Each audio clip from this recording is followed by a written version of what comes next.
Do you remember the CommTech chips of Star Wars Episode 1, The Phantom Menace, and even afterwards a few Power of the Force figurines? Yeah, so CommTech, or CommTalk in Europe, because of a weird copyright infringement, CommTech chips were Hasbro's attempt to diversify the Star Wars brand and to add speech to the figures. Now, I remember being super excited in 1999. This is the, Belgian European CommTalk reader. So it was CommTech in America. I remember being super excited. This was actually pretty expensive. I got this from my dad. This was 1,000 Belgian francs or $25, but of course in 1999 money. So closer to 45 or 50 today, inflation wise. You got a free figure, so that was nice, because figures were also 12.50 at the time, supremely expensive for 1999. So this was actually, 500 Belgian francs or 12.50 if you discounted the free included action figure. And yeah, what you could do was, I'll show you guys a example. So this is a CommTech or a CommTalk chip. You put on the CommTalk reader or the CommTech reader. You just hover it sort of over this. It even worked with sealed action figures, so they knew that the nerds wanted to keep them sealed. And then you heard like 3 or 4 pre-recorded phrases of the characters. Now, at the time, I did not notice, or I was too young to notice. I'd say that most, if not all of them, were not the original actors doing it. So it was re-recorded by lesser, cheaper actors, which is actually a really cheap move on Hasbro's and or Lucasfilm's part. I mean, come on guys, it's just 3 or 4 phrases. Couldn't you just get a deal out of the door with the actors to get the real phrases? Because we kids, we nerds want the real phrases, perhaps. Let's listen if any of these hold up today. I haven't found all my CommTech or CommTalk. Most of my episode 1 figures are still sealed, but I found a few of the loose ones lying around in my, most of my Star Wars figures are still in my parents' basement, but these are the ones that I found in my own home. First you turn it on. Very nice. Now the coolest thing was also that some of the chips interacted with each other. So I remember I had a Luke and a Han Solo, and Luke would say, I got one, and then if you could record up to 4 in here. So if you recorded the Luke one and then pressed this button, I got one, and then you had recorded Han Solo on the second button, you could press the second button and you would hear, great kid, don't get cocky. So you get some sort of a dialogue from the movie.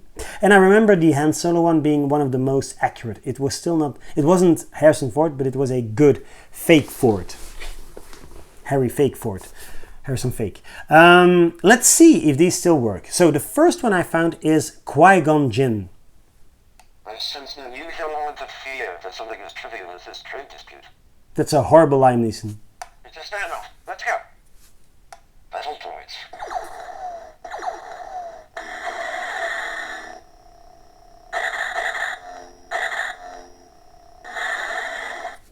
These Federation types are cowards.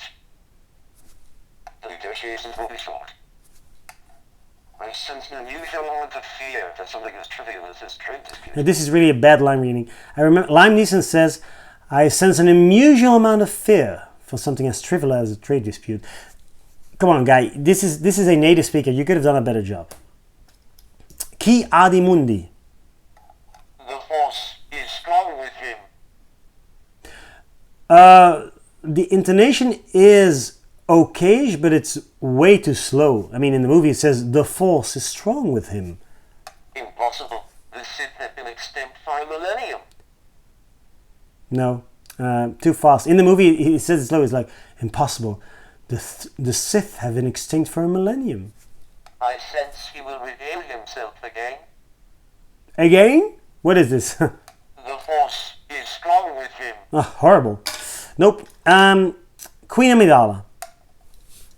Queen Amidala. This is my decoy, my royal bodyguard. Oh, much too high. This is my decoy, my royal bodyguard. Not my decoy. If we do not act quickly, all will be lost forever. No. Okay, enough with the blaster. I'm Queen Amidala. This is my decoy, my royal bodyguard. But horrible. This is my decoy, my royal bodyguard. That's how she says it in the movie. Come on, guys. Couldn't you have at least watched the movie prior to recording these lines? Here's Captain Tarpals. Hey, Yusa, stop it there. Okay-ish, but it's too high. Well, too... What is it? Too... what's the word I'm looking for?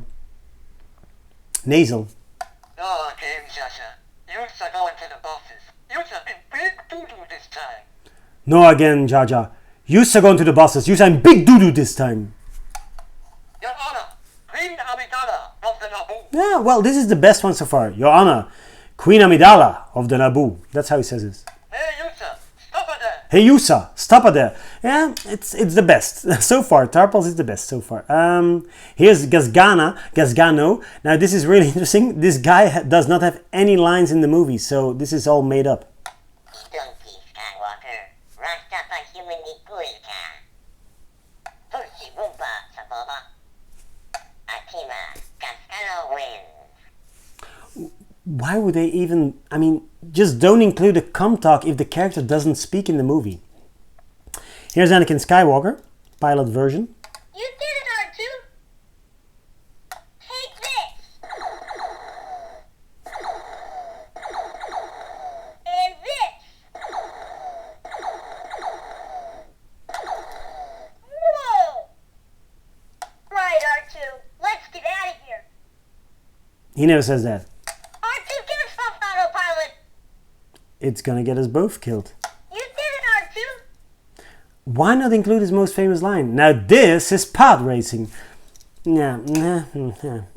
And the final one I have is Mace Windu. Come on, you can't screw up the Samuel L. Jackson, one of the most badass voices of Hollywood. I do not believe the Sith could have returned without us knowing. What? We will discover the identity of your attacker. This is a white guy, right? May the Force be with you. That's horrible. I do not believe the Sith could have returned without us knowing. Ah, come on. I do not believe the Sith could have returned without us knowing. That's how he says it. We will discover the identity of your attacker. We will discover the identity of your attacker. Come on, Samuel L. Jackson is a badass. This is a wimpy guy. May the Force be with you. May the Force be with you. I do not believe the Sith could have returned without us knowing. This eye is incredibly crappy. I do not believe. We will discover the identity of your attacker. Anyway, let's close off by showing how you could record. So you press it again, May the Force be with you. and then press once. And that indicated that it was recorded. So now I don't use my Mace Windu, and I can just press. I do not believe the Sith could have returned without us knowing. And then to close up, there's also these two buttons on the top. It's just blaster sounds. No, lightsaber sound. And I think this is a blaster. Cool idea at the time. Yeah, really cool, from 1999. Little expensive, uses one 9-volt battery, but the quality of the voice, well, the impersonators is really horrible. Tarpals, okay-ish, the other ones are just sad. I wish I had Han Solo here, but Han Solo was at least good enough. Great kid, don't get cocky. I remember him saying that in a quite, in a better than average Harrison Ford imitation. Yeah, I think just a few years later, like 2003 or 4, Hasbro lost the license, and I don't think any further CommTalk or CommTech chips have ever been produced. I wonder if this would be easy to replicate now. It's just a very tiny chip. Is there a way to record your own voices on a CommTalk or CommTech chip? If you happen to know, or if you worked on the CommTalk CommTech project, give me a message, drop me a message. I'd love to know. Until we meet again, keep using those CommTalk CommTech chips.